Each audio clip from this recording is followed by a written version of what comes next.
amados do Senhor. Estamos aqui mais uma vez no Corvus Movement para falarmos sobre a palavra de Deus, para falarmos sobre o que é doar-se, para falarmos sobre as coisas do reino. E tenho aqui comigo mais uma vez o Pedro, que é um jovem curiosíssimo acerca das coisas do céu. E eu vou tentar responder os questionamentos dele. Em nome de Jesus. Oi, gente, eu sou o Pedro. Estava presente nos últimos vídeos aí, sempre tentando tirar as questões que eu tenho. A pastora sempre suprindo essa curiosidade que eu tenho. E vamos lá, tem mais algumas perguntas aqui para a pastora. Vou começar com uma bem polêmica, pastor. Como a igreja vê a captação de dízimo e como gerir bem esse dízimo dentro da igreja? Dízimo aqui não existe, porque dízimo é lei, faz parte da lei judaica. Lá em Malaquias 10, quando fala assim: trazei todos os dízimos à casa do tesouro para que haja mantimento na minha casa. Hoje em dia está muito longe de ser o que era no Velho Testamento. No Velho Testamento fazia parte da lei a captação de dízimos, porque havia uma tribo que se chamava tribo de Levi, que não herdou as partes, a repartição de terras, como Israel tinha dentro dela 12 tribos. Cada tribo tinha uma porção de terra, onde plantar, onde criar gado. E a tribo de Levi não entrou nessa repartição, porque o serviço deles era serviço das coisas do tabernáculo. Eles ficaram responsáveis pelos utensílios do tabernáculo, porque era montado e desmontado. Então tinha que ter muita gente. Só o véu do templo ali, só as lonas que eram colocadas, ou sei lá como chamava esse material direito, eram pesados, não era uma coisa fácil. Então a tribo de Levi, ela não tinha sustento, como as outras que podiam plantar, podiam colher, podiam ter gado no seu terreno, né, na divisão do seu terreno. A tribo de Levi não tinha. Deus separou eles para o serviço, para o louvor na época, mas também teriam que ser sustentados de alguma maneira. Então o dízimo era para isso, para sustento do grupo dos levitas. Agora, hoje em dia, os pastores e aqueles que ministram a palavra devem também viver da palavra, tá? E isso tem que ser uma consciência da comunidade. Não pode ser uma coisa imposta, porque dízimo, como eu disse, vou repetir, é lei. Dá hoje quem quiser dar, e não por imposição, porque Deus ama aquele que dá com alegria. Não pode ser por medo de não ter nada, não pode ser por medo de que o gafanhoto vá comer todo o dinheiro que tem, hipótese alguma. Tudo que nós fazemos em Cristo, a partir da morte e ressurreição de Cristo, tem que ser por amor. Então o dízimo hoje é lei. Quando eu digo aqui, cada um traga o que quiser seu dízimo ou sua oferta, eu estou dizendo da nomenclatura que se dá àquilo que vai ofertar. Mas não, em hipótese nenhuma, que seja obrigado ou ameaçado. Isso não existe. Tudo que nós colocarmos à mão, seremos prósperos. E a consciência de que nós somos prósperos e temos saúde para trabalhar, vem da presença de Deus na nossa vida, já nos faz ser fiéis nas ofertas e em tudo aquilo que nós fazemos para o Senhor Jesus. Dentro do que a senhora falou, o dízimo ficou mais como uma nomenclatura, né? Então, assim, hoje dentro da nossa igreja tem vários serviços, né? Como a ONG Corvus, fora o que vocês fazem por pessoal, só por ajuda mesmo. Um exemplo, eu oferecer uma ajuda para distribuir as marmitas, seria uma espécie de dízimo já?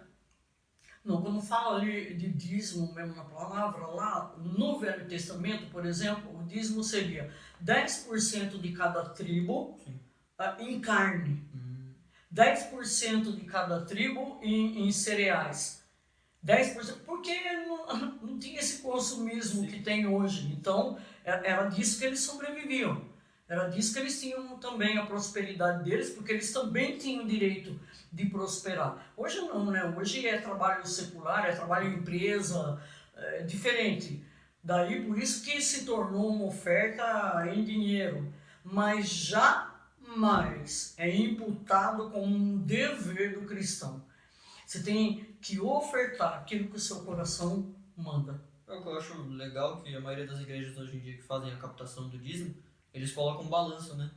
Para que tá indo o dinheiro, para as coisas. Eu acho legal isso. Algumas não fazem, né? Sim, algumas não. Algumas não fazem, mas a maioria hoje faz. Mostra, né, onde tá indo para dentro da igreja, para reforma interna ou para ajuda. Na maioria das vezes é só para dentro da igreja.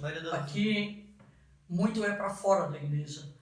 Muito é para fora, que nem, às vezes, comprar remédio para morador de rua, comprar remédio para criança que não tem condição de comprar uma receita, leite para criança, leite especial, muitas vezes, que quando a criança não pode tomar um leite normal e a mãe não tem condição, até ela receber do governo, por exemplo, essa ajuda, a gente socorre também.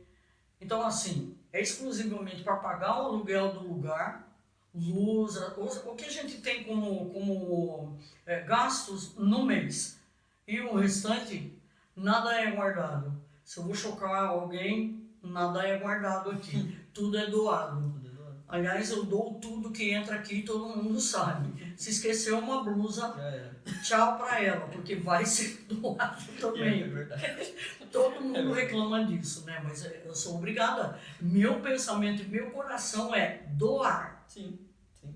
E o dízimo vai ser usado para isso, todo mundo sabe aqui, né? Para manutenção da nossa perua, para essas coisas é usado. Somos poucas pessoas, mas nós somos um povo próspero. Digam amém aí, a produção. Amém. Amém de verdade? Amém. Isso. Agora eu vou fazer outra pergunta, puxando um pouco do que a senhora falou até da intenção. Como que eu separo a palavra de Deus das intenções do homem? Porque tem muita gente hoje que usa como bode expiatório de opinião. Eu sou um cara que consegue puxar aquilo da palavra, igual a senhora faz. A senhora dá uma adaptação da palavra para as pessoas entenderem. Só que muita gente imputa a opinião nisso. E acaba... Não deve, né? O que não deve ser feito nunca. Porque nós temos dentro da palavra respaldo para toda pergunta que se quiser ter resposta. Se eu quero uma resposta, é aqui. Opinião humana não vale. Opinião humana não vale hipótese alguma. Ah, mas eu acho, isso é achalogia. Aqui não tem. Não Aqui cabe. tem palavra, não cabe. O movimento Corvos não tem eu acho. A palavra de Deus diz a respeito de X assunto, de Y assunto, porque dentro da palavra nós conseguimos resposta para tudo. Para tudo. Ah, mas eu não sei educar meu filho. Palavra. Se você quer alguma coisa de sério. Agora, se quer opinião humana, tá cheio por aí, que nem você falou. Pastores que o tempo todo, líderes evangélicos, que o tempo todo têm opinião de si mesmo. Não tem uma opinião da palavra. Mesmo que isso, às vezes, fira a tua opinião. Sim. Eu não posso aceitar o que você fala, o que o outro fala, e contradizer o desejo do coração do meu papai. De jeito nenhum.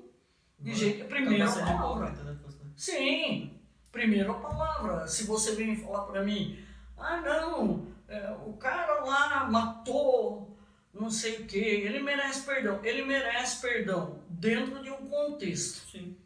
Eu não posso pegar, por exemplo, e concordar com você que um Hitler, por exemplo, fosse filho de Deus.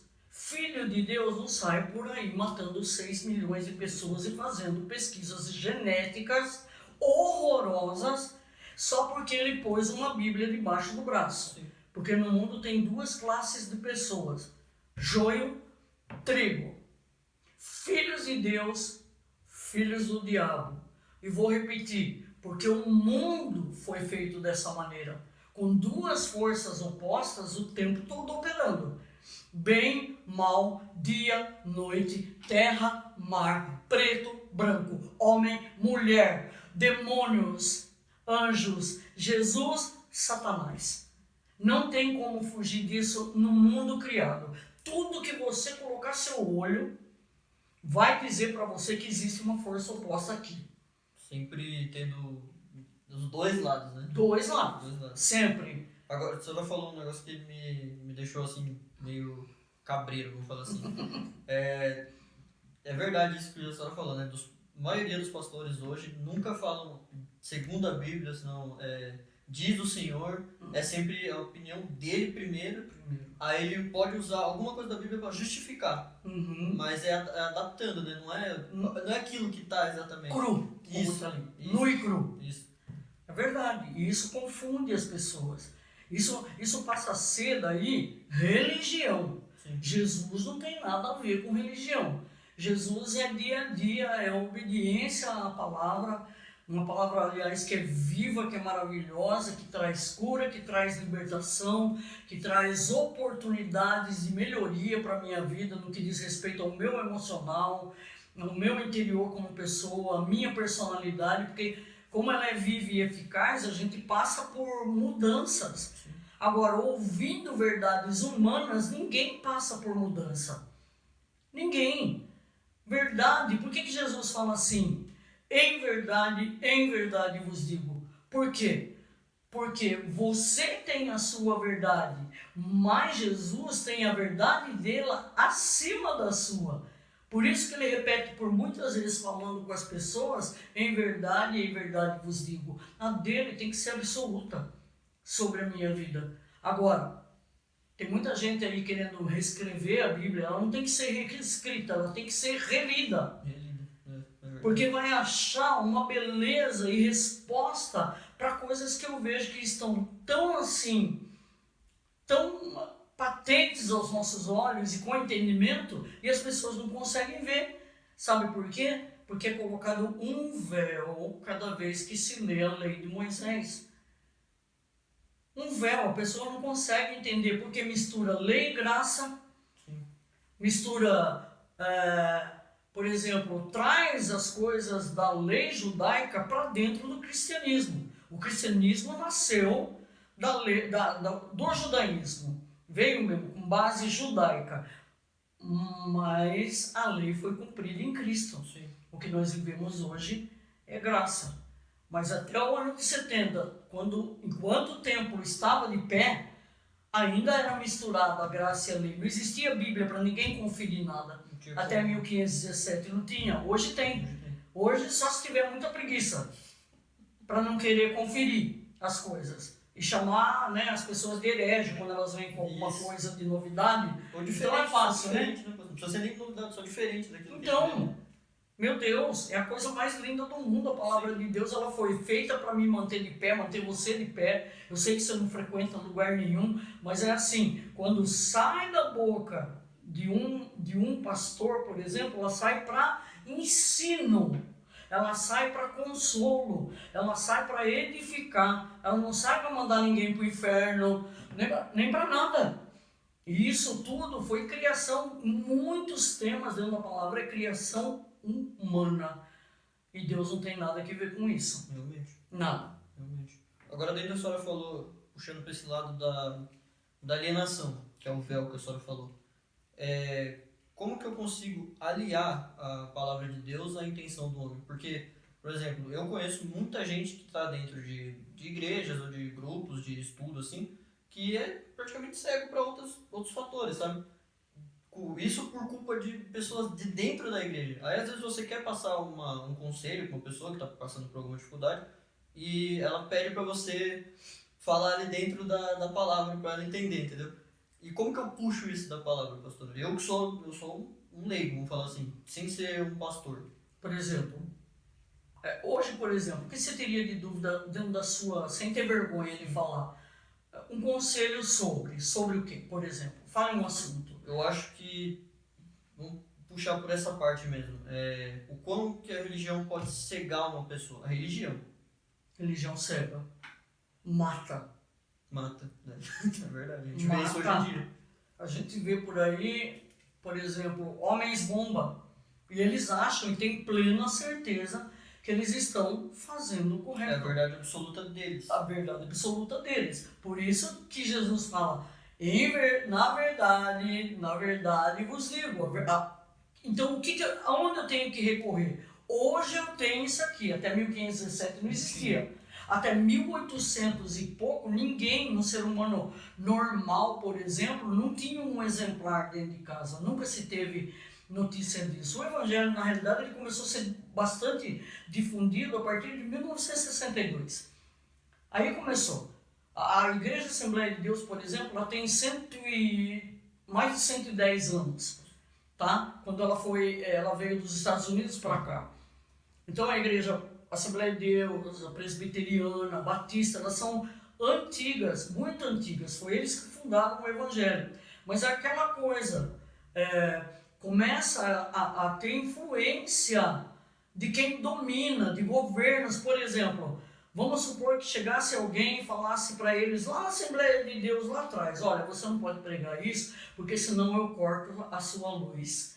Então, por medo, muitas vezes, a pessoa não fala realmente, e até hoje é assim. Sim. A maioria dos pastores tem medo de perder membro, tá? Porque não conseguiu agradar a carne dele com aquilo que é pregado. Sim. Aqui não existe, pode ir embora se não aceitar. É verdade.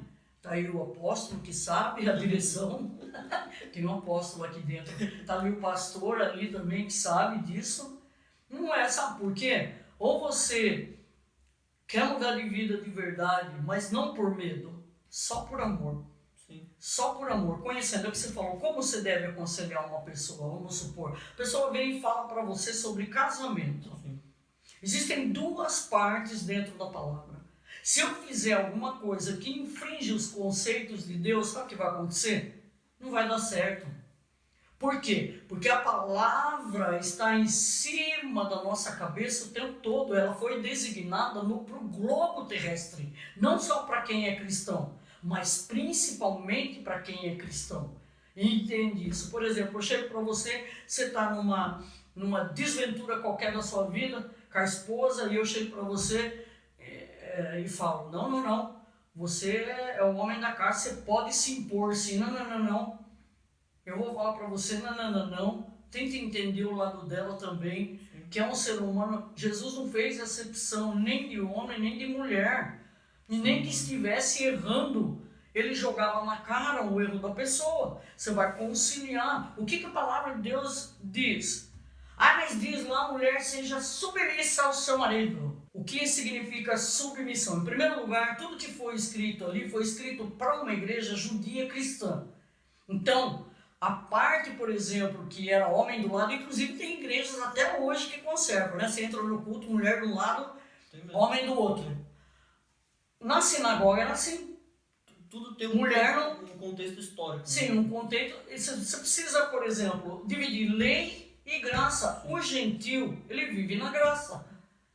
Não é mais judeu cristão. Por quê? Porque eu tenho o que consultar. Se lá diz a mulher fique em silêncio no culto, era porque existia uma ordem dentro da lei judaica a respeito da mulher judia. Totalmente diferente do que se interpreta hoje. Teve muita influência, por exemplo, o judaísmo dentro do cristianismo. Por isso, porque até 1517 não havia uma Bíblia para ser consultada. Inclusive, os apóstolos entram em conflito com muitas coisas. Sim. Que são sanadas, por exemplo, vamos supor. Eles não sabiam se eles deveriam circuncidar o gentil que se achegasse ou não circuncidar. O que acontecia? Teve um quebra-pau santo entre eles mesmos, um assunto difícil de resolver, eles não tinham o que consultar. O que eles decidiram? Está lá em Atos 15. Pareceu bem a nós e ao Espírito Santo, inclusive Paulo estava presente, Barnabé presente, não vos impor encargo algum, a não ser que vos abstenhais do sangue e das relações sexuais ilícitas, isso se fizerdes, bem vos vá. Com quem que eles estavam falando? Com o gentil. Olha, melhor não impor encargo neles. Tipo, eles não conhecem as regras do judaísmo. Por quê? Isso, porque eles são gentios, quem sabe é a gente. Então, assim, há muita confusão no meio evangélico com isso. Muito. E, aliás, conflitos que hoje facílimo de resolver. Tranquilo. É abrir Bíblia e, assunto por assunto, separar aquilo que o de líder vai ministrar para aquela igreja gentílica. É um trabalho que ele tem que ter. Tem que ter. Uai, se você vai me questionar como ovelha, assim como Pedro, Paulo e João tiveram seus questionamentos, e Paulo tentou elucidar algumas coisas, assim é até hoje. Assim é até hoje. Não tem como você responder, por exemplo, coisas que não estão aqui, achando que você não está dando respaldo nem emocional e nem espiritual para a pessoa. Agora, quando a palavra de Deus diz, o efeito na vida da pessoa é outro. Graças a Deus, tenho aqui um povo muito tranquilo, que ajuda eu em todas as coisas e que sabe de onde veio, para onde vai, o que deve e o que não deve ser feito. Sabe separar, né? Sabe? Tranquilo. Agora, para praticamente encerrar, pastor, como que a gente atrai a juventude para a igreja? Porque hoje, dá bem, né? Tem muitos grupos de influencers e tudo, que eles conseguem puxar a molecada, assim, com TikTok, Instagram, essas coisas, para a palavra. Só que tem muita gente que ainda fica meio, assim, sentida, assim. Assim, sinceramente, eu vou falar biblicamente isso para você. Timóteo tinha 17 anos e já era responsável em coisas da igreja cristã naquele tempo. Tito, a mesma coisa. Paulo fala para ele, ninguém te despreze por causa da tua mocidade. O jovem não pode ter distração. Ele tem que ter responsabilidade e compromisso. Hoje as igrejas, elas querem chegar mais perto do que o mundo faz, tentando, por exemplo, trazer o jovem. Jesus não fez nada disso. Os jovens se assentaram com velhos, com crianças. A palavra, quando era ministrada para todos. Até o menininho com os peixinhos e com os pães estava lá também ouvindo a mensagem de Cristo. Eu não posso ser atraído por diversão. Eu tenho que ser atraído pelo amor de Deus. Não se a igreja é preta, deixa de ser preta. Se a igreja tem louvor, se tem isso, se tem aquilo. Eu tenho que ser atraída pelo Espírito. Por isso, tanta fragilidade dentro das igrejas. E tanta mentira. Olha, é complicado, né, pastor? A gente vê assim e volta para aquilo que a gente falou, né? Puxa para o lado tanto do bom quanto do mal. Porque hoje você vê muito jovem julgando outros jovens porque eles não estão dentro da igreja nesse contexto, vamos falar assim. Sim. Só que às vezes aquele jovem pode até não estar dentro da igreja, mas ele é responsável com a família, é responsável com os amigos, ajuda todo mundo. É uma pessoa boa, é uma né? pessoa boa. Você não sabe quem é quem na ordem do dia. A palavra diz assim, por exemplo, estando dois no campo, um será levado, outro será tirado. Eles jogam esse versículo, né? O que está falando ali, quem vai ser deixado é só filho do diabo, não é cristão, já tem. Jesus Cristo já inaugurou um novo e vivo caminho. O que é cristão, que guarda o amor de Deus, ele está com o lugar dele garantido, dentro ou fora da igreja. Está tranquilo. A igreja é um lugar onde as pessoas vêm buscar o seu alimento para o dia a dia. Não vem para se divertir, não vem para escutar besteira ou condenação. Sim. O tempo todo, e nem julgamento. Jesus é o caminho, é a verdade e é a vida. É isso.